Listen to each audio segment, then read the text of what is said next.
Hello, everyone. I'm Blayne Gilmer. Welcome into this morning report here on Southeastern 14, talking about what happened in week 2 of SEC football and what we learned about each of these teams heading into week 3. Quite frankly, a few teams that just have not been tested yet that we haven't learned a whole lot about. I'll start off with the Georgia Bulldogs. Listen, they have kind of sleptwalk first quarter against Ball State. They sleptwalk against UT Martin. They turn it on when they want to turn it on, it seems like, and have a flurry of points that comes there. I just wonder, okay, are they going to finally decide, all right, we're going to be physical, we're going to execute in the blocking game, and we're going to get after people running the football a little bit? That's what we're going to have to see with Georgia against South Carolina. But we just don't know a whole lot based off those performances. All you can say is they're not executing at the level that they would expect right now. But still, you look at that team, deepest, most talented in the country right now. They're going to get some guys back with Dejan Edwards and Ladd McConkey. You know that Carson Beck is making some good decisions and he's delivering the ball well down the field. So that's really about all we know about the Georgia Bulldogs right now when it comes to 2 games into this season, because they haven't played the level of competition that would really show any kind of warts or anything right now, other than there is a lack of execution in the run game, so to speak, right now, in terms of perimeter blocking, in terms of the interior push along the front. So that's what we've kind of learned about the Georgia Bulldogs. We've also learned that they're really, really good on defense. They fly around to the football. They have a ton of people that they can rotate in and play on the defensive side of the ball, especially. So that looks to be very strong once again for Kirby Smart. I'm going to stick in the SEC East right now and talk about Florida. I think what we've learned about Florida is that Graham Mertz can be consistent. He can play winning football. I know they didn't win at Utah, but I was surprised as anybody to see just how he's provided a little bit of a steadiness to Florida. They just haven't had as explosive of an offense as they wanted, especially in that Utah game. But against McNeese State, he looks fine. He's completing 73% of his passes. They needed to get back to running the football after only 10 carries for 31 yards, I believe, for those 2 running backs, Etienne and Johnson, in that Utah game. They got back to it, ran the football well against McNeese State. Of course, that's expected. That's what they should do, blow them out. Now you have Tennessee coming in. Can their defensive front provide enough pressure on not only on Joe Milton, but also be able to stop that Tennessee run game? I think there's a lot of young guys playing up there up front in terms of guys that they maybe, weren't counting on early. Justice Boone going down right before the season was a big blow to that Florida defensive front. So I think what we've learned is, hey, Graham Mertz can play a little bit, but outside of Ricky Pearsall, there's not a whole lot of receivers that are out there making a bunch of plays. They've targeted him way more than anybody else. He's got 14 receptions. I think the next highest on the team after that is 6. So they're going to have to find ways to get other guys involved in that passing game, because teams like Tim Banks in Tennessee are probably going to say, hey, we're not going to let Ricky Pearsall get the football in this game. We're going to double team him. We're going to take him out of the equation and see if Graham Mertz and company can beat us with somebody else. And they're also going to try to stifle the run game. I'll stay in the East once again, and since I just invoked Tennessee's name, I'll stay with them. I don't think we learned a ton out of that Austin Peay game. People want to, make a lot about it, but it was a confluence of, Joe Milton is not as accurate as many people were hoping he would be. I think we have learned that even in the Virginia game where they looked quote unquote good. I think Joe Milton missed some throws there. He definitely missed some throws against Austin Peay. And then his receivers, when he was on the money, totally let him down. Just drop after drop after drop, it seemed like. And, that gets in a quarterback's head, especially when you've got the pressure to say, hey, we got to get this thing kick-started, get it going. Tennessee's defense, they still stop the run very, very well. They're out there flying around. They create havoc. They get into the backfield. Lots of tackles for a loss. They're very disruptive. Whether it's Beasley or Pierce, they've got guys who are flying around and being able to beat people one-on-one up front. They do give up some chunk plays at times. Austin Peay was able to extend drives on them. And that's something I think we've learned about the entirety of the SEC, okay, and the entirety of college football is these new clock rules, all right? Teams that feel like they are at a disadvantage athletically, if they can extend drives and just be efficient getting first downs, okay, being around 50% on third down conversion, then they can bleed that clock a lot better than they could before when it was stopping on first downs. And, being able to just really, really take their time with their pace. Austin Peay had 39 minutes of possession, which Tennessee, that's nothing new for them. But it is when they're used to taking their small amount of possession time that they have and just really capitalize on it and really, creating points quickly is what Tennessee's, used to do. And they finally started doing that a little bit later in the game. But definitely not the performance that Tennessee wanted from its passing unit as a whole, whether it was Milton missing guys early, whether it was some drops. Pass protection was an issue for Tennessee. So I think overall Tennessee's just got to clear some things up. I think you'll see Tennessee and Georgia both come with a little bit of a renewed focus heading into SEC play here in week 3. We'll just finish out here in the East. Missouri has to be able to get something going outside of Luther Burden. He's really the most dynamic playmaker. They've got Schrader that's running the ball fine.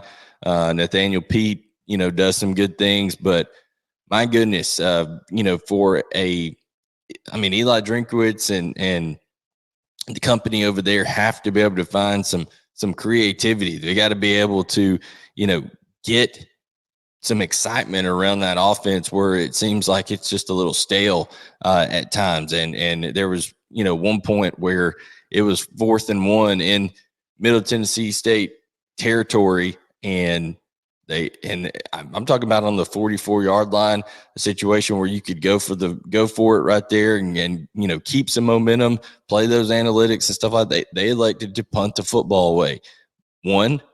Okay, they do trust that defense that much, and we've talked all offseason long about how good Missouri's defense is, and they've played well to start the year with all those seniors over there, all those returning starters on that defense. So that may have had something to do with that decision, but I think you just need to see the next level out of that offense. Missouri has to find, okay, how can we get some playmakers going and create some explosive plays outside of getting Luther Burden the football. So that is what we learned about Missouri, that this offense has a little bit of an ineptitude about it right now, and they need to be able to find some more explosion to really support a very, very good defense that they have at Missouri. Kentucky was a lot like Tennessee in the fact that, hey, when Devin Leary did put the ball on the money, wide receivers dropped it, and then he missed a lot of folks at times as well. They just simply could not get things going like they wanted to against Eastern Kentucky, and that is concerning. This is 2 weeks in a row where they haven't really just been a beacon of promise over there offensively, and I think that has to worry Kentucky fans a little bit. They still play really good defense. I'm just looking to see, okay, how does Kentucky look in SEC play as we get going here? Kentucky still has one more week to be able to clean some things up. They get Akron, which is not a good football team. You want to see Kentucky come out this Saturday against Akron and really execute, really, really ramp up the efficiency in the passing game, get some explosives going, get Devin Leary and that wide receiving trio that is so talented that everybody knows can make plays. Them and Liam Cohen all on the same page and get this offense rolling before you get to SEC play. And then even then they open with Vanderbilt at Vanderbilt on SEC next week in week 4. So an opportunity to get their run game going, because what we learned about Vanderbilt is they do not have the capability to stop the run. Wake Forest ran for 288 yards. I think that forced, when you're able to get that much on the ground and really kind of take the air out of the football when you're Wake Forest, and at times get chunks of yards running the football, then it puts more pressure on AJ Swann and that offense to deliver. They made some nice plays at certain points with McGowan and Shepard, and AJ Swann can make some really, really pretty throws. I mean, he's a guy that I think has a really good future, but too many uncharacteristic mistakes out of AJ Swann. One thing he did well last year was protect the football, but he did not do that in this game, and I think in part is because they felt so much pressure to kind of force some things a little bit when they did have the football, because they knew Wake Forest was going to be able to run it at will, and boy, they did. I mean, Vanderbilt not exactly stellar stopping the run with that 288 yards of rushing production right there. So that's what we learned about Vanderbilt. And then finally, South Carolina against Furman. I think we learned that they've got some young guys that have some talent, whether it's, Mario Anderson that transferred in, or DJ Braswell at running back, or Nick Harbor at receiver. They were able to play some of these freshmen. They played some freshman offensive linemen that I think actually gave them quality reps and quality looks at the offensive line, which I think they may need to insert those guys and just kind of roll with them and get going, because South Carolina has not performed well on the offensive line against North Carolina and or against Furman. I think we saw a little bit too that it's not just that North Carolina in the first week was some unbelievable defense. They gave up 34 points to App State in week 2, and they did not have one sack against Appalachian State, did that North Carolina defensive front. Not one. They had 0 sacks in that game after having 9 sacks and 16 tackles for a loss against South Carolina in week 1. South Carolina's offensive line not doing well right now. I believe they rushed for 2.8 yards per carry against Furman in the run game. DeCarrion Joyner, Juju McDowell not getting it done for South Carolina as the primary running backs. We'll see if they make a change and get Braswell more involved, or get Mario Anderson more involved. But my goodness, not what they need run-wise, because Spencer Rattler is playing his tail off. I mean, he's playing as good a football as he can play, being efficient, making good decisions, putting the ball where only his receivers have a chance to make plays. They did, maybe lose one of their top receivers in Raheem Brown with a hamstring injury. We'll see how that, you never know with soft tissue injuries like that, what that's going to look like going into this Georgia game. But just alone with Juice Wells, if he's healthy, and Xavier Leggett, they've got guys who can make plays. Of course, Trey Knox hasn't been as involved probably as we would expect it throughout these first 2 games. He's been dealing with some injury stuff as well. But I think what we learned is this South Carolina offensive line not really producing at the highest level they need to. They've got some injuries on the back end of their defense as well. I think that South Carolina has a youth movement that's coming. They've recruited well. That's what the excitement has been under Beamer. That's what the excitement is for the future. They may need to just roll with some of these young guys and let them go at it. So that's what we learned about the SEC East. Now we're going to go to the SEC West, starting with Alabama. I think we learned that this Alabama defense is very good, but you cannot leave them on the field for 75 plays. And Alabama wasn't able to produce enough offensively to help its defense out to play complementary football. 5 of 14 on 3rd down. It's not going to cut it. Not going to cut it at all.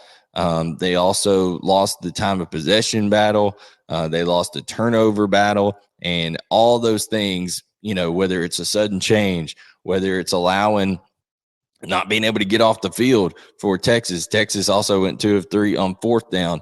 as well. But the offense not being able to extend drives and sustain drives and value the football really put Alabama's defense in a bad spot. Also, offensive line wise, I was telling everybody all offseason that's the problem. That is the area of concern for Alabama because yeah, they've got a lot of talent, but do they have enough depth and do they have enough experience, particularly at left tackle with Caden Proctor? His freshman got exposed a little bit.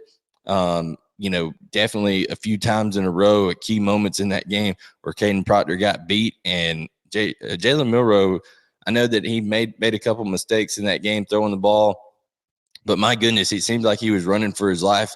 Texas had 5 sacks in that game, and he was running for his life a lot. And some of the plays, some of the yardage and the production that Alabama did have only came because Milroe was able to create. So I do think we see why he is Alabama's quarterback right now. I think he is the best option. But my goodness, they have to be able to get something going behind that offensive line. Only 107 rushing yards. Now, they limited Texas to 105 rushing yards, but that secondary, they were on the field so long that you give Quinn Ewers enough chances, 75 plays, once again, for that Texas offense. And when you're talking about the era of the new clock rules, that is a ton of plays. That's getting as many plays as Tennessee's been getting in football games to start the year off. So a lot of plays for Texas, and I think we learned that Alabama has issues along the offensive front that are going to plague them until they get them corrected. And now they're heading into a South Florida game where hey, they should look good, they should dominate, but you need to try to make sure that you're clicking on all cylinders because when Ole Miss comes to town, it's going to be a little bit different. In week 4, Ole Miss comes to town, and we will transition now to talking about the Rebels there. Jackson Dart has grown up before our eyes in clutch situations last year. There was times, especially at the end of that Alabama game, it just looked like, okay, first read, if it's not there, I'm running. Well, there was times here where Jackson Reed, he's been able to go through progressions earlier in the year. He's grown in this Lane Kiffin offense. 4th down, 4th and 4, I believe on the plus 23-yard line, they're inside of Tulane's territory. A guy comes off the edge, rushing Jackson Dart. He makes him miss, hits Michael Trigg, touchdown, puts that one away for Ole Miss. But he has been a guy that has led this team well. He's been a guy that has completed 70% of his passes to start the season, 6-to-1 touchdown to interception ratio, and he's just used his legs brilliantly, distributed the ball well. So I think that Ole Miss doing a really good job of playing to their strengths right now, and their strength right now is not necessarily running the football. They're only averaging 116 yards a game rushing, 3.4 yards per carry. Not exactly what you expect out of a team that has Quinshot Judkins. Now, maybe it's that people are loading up the box and saying, hey, you're not going to beat us, and seeing that Jackson Dart can do that, and Jackson Dart has been able to do that so far. They've also gotten a big boost out of Trey Harris. He scored another touchdown in this game. He's got 5 on the year. Jordan Watkins, their leading receiver, has been very reliable as well. And Michael Trigg looks like a playmaker. So I think that this Ole Miss offense looks great. That the defense, I think the secondary and giving up big plays is a little bit of a problem. Even with a backup quarterback in Kai Horton for Tulane, they gave up too many chunk plays. So I think that's an area for concern. But if you're Ole Miss, you just look at things. You got Georgia Tech, who is an improved football team. So let's see how they respond after playing a tough game on the road, welcoming Georgia Tech in, who Brent Key has playing well. They should have won the first game against Louisville in the opener there. And then Georgia Tech won a game this past week that they should have won. Now we'll see how they do performing against an SEC opponent over there. But Ole Miss looks like they, other than Georgia, is there anybody that you would point to and say, hey, maybe that's the team playing the second best of anybody in the SEC other than Georgia? Ole Miss is playing pretty good. Another team I think you could make the case for that is Auburn. Auburn's defense and Eugene Asante, boy, they had Austin Keys go down with a thumb injury and Mike linebacker, and everybody's like, well, what's going to happen at the linebacker position where Auburn was already thin, and Auburn's offense couldn't pee a drop against Cal. I mean, they scored early, and then they didn't score again to that late drive with Peyton Thorne, who finally got some things going there. They let him, get loose a little bit, throw the football towards the end of that game. But defensively, they really stymied a good running back in Jay Knott, and then you had Eugene Asante step up in that linebacker role, 9 tackles on the night.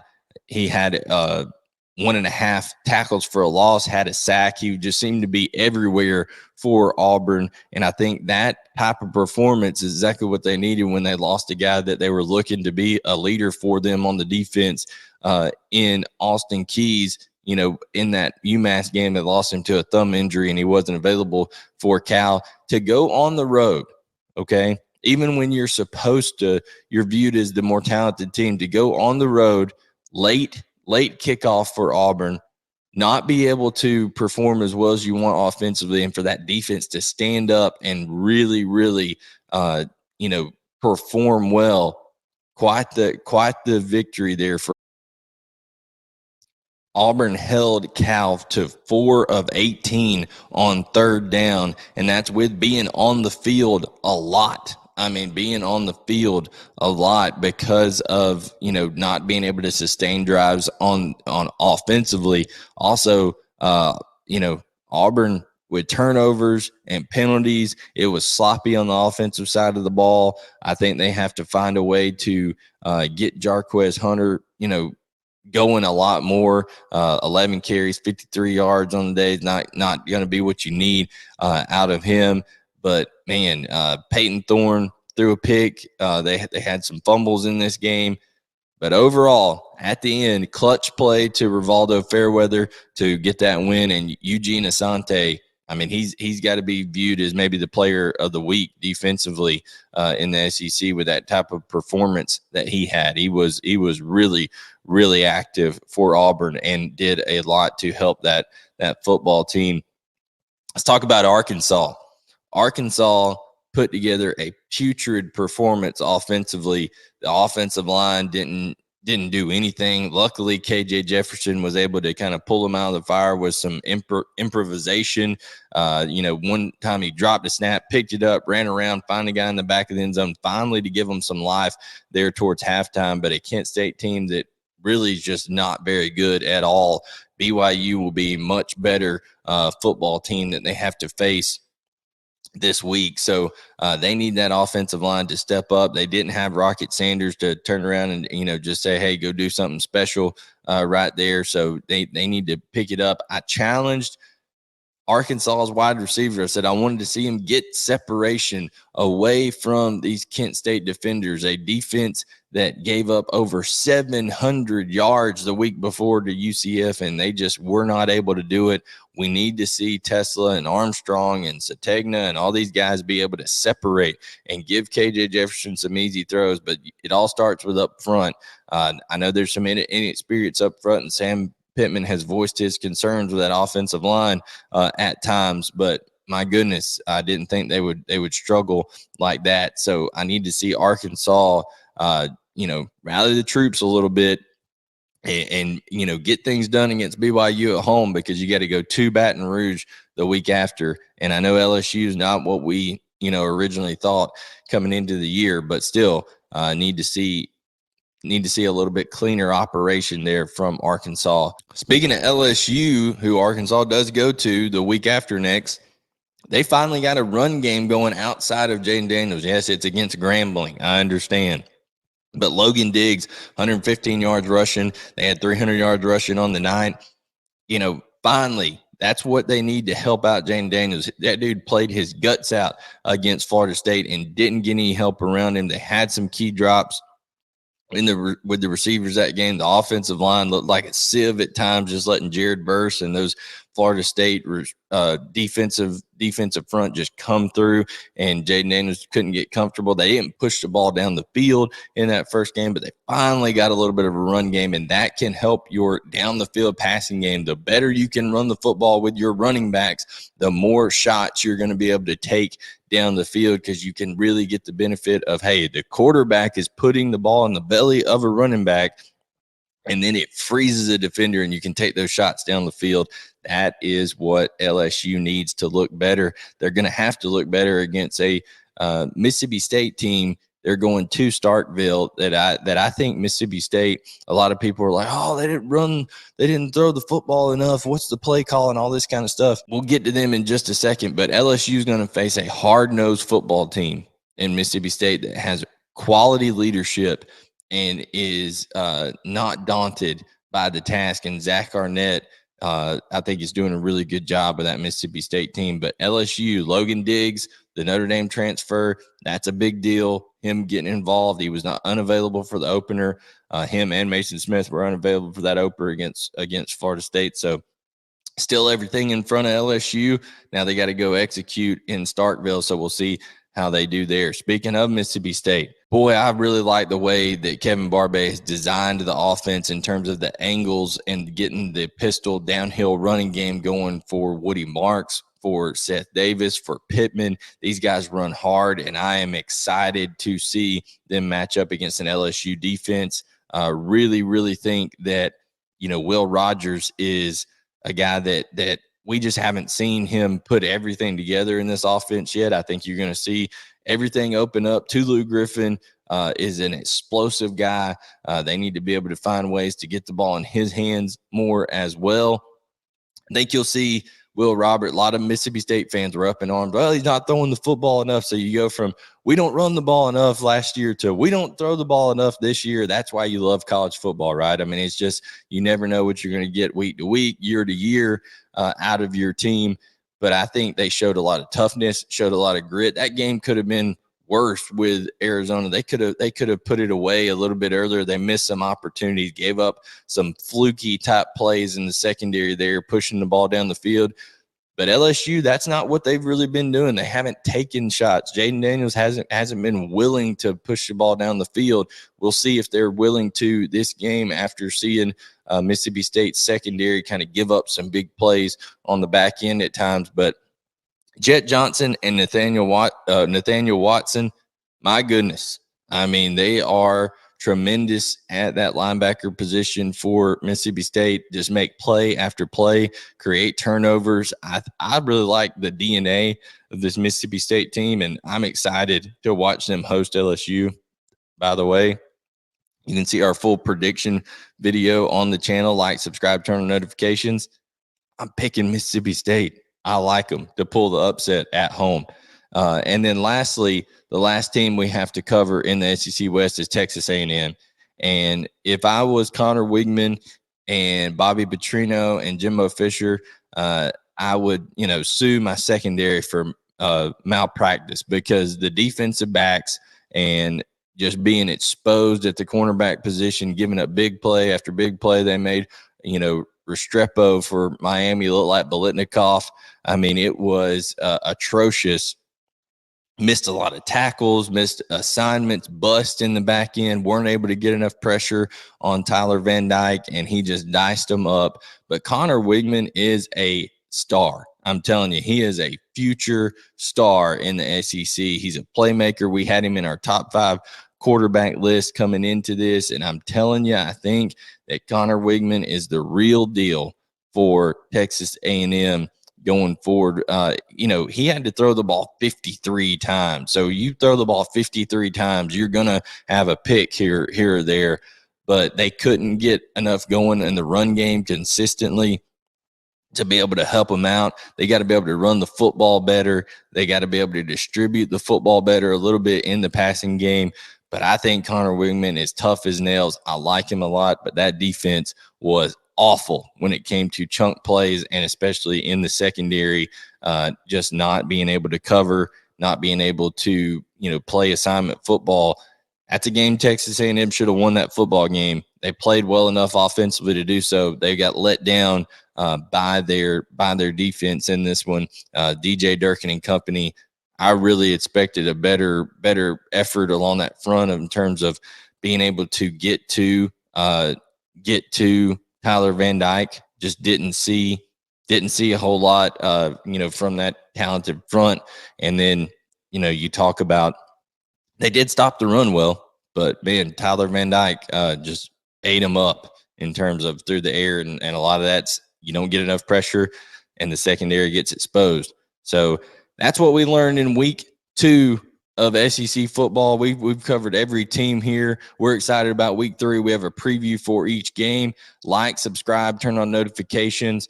We have all kinds of content coming out through the week. Brian Edwards, a Vegas insider for decades. He's here talking about betting picks. Jake Crane of Crane and Company on the Daily Wire. He's here with us each and every Friday with Jake's Takes. We have a daily show with Chris Lee, Blake Lovell, Gavin Schoenwald, all these guys that are doing their thing each and every day. And then we have this morning report Monday through Thursday, and then have a Jake's Takes on Friday and a college SEC football game day show that talks about not only SEC games, but college football. By the way, we were 3 for 3 on our games outside the SEC pick. We picked Colorado. We picked Washington State.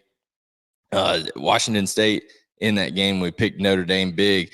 So you may want to tune in that Saturday morning, as that will premiere at 8 a.m. on Saturday morning. So thank you so much for tuning in. I'm Blayne Gilmer. You can follow me using @BGilmer18. You can follow Southeastern 14 on X now, or on Twitter, formerly Twitter, using @14 Southeastern. Thank you so much, and we will catch you next time to talk more SEC and college football right here on Southeastern 14.